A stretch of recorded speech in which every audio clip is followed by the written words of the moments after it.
You can be young and fit and still be stressing your heart without realizing it. In teenagers and young adults, doctors are seeing something new: early stress on the heart and the autonomic nervous system.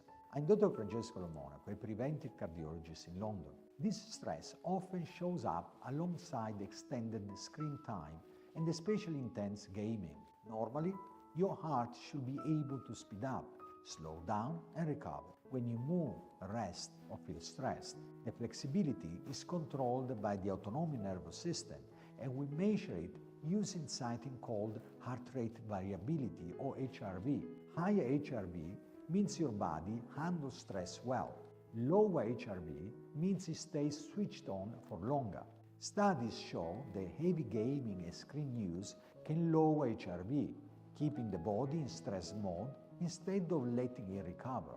The tricky part is that most young people still look healthy, but if gaming or screen time come with constant tiredness, palpitations, or feeling wired all the time, it's reasonable to get proper checkup and talk it through with the doctor.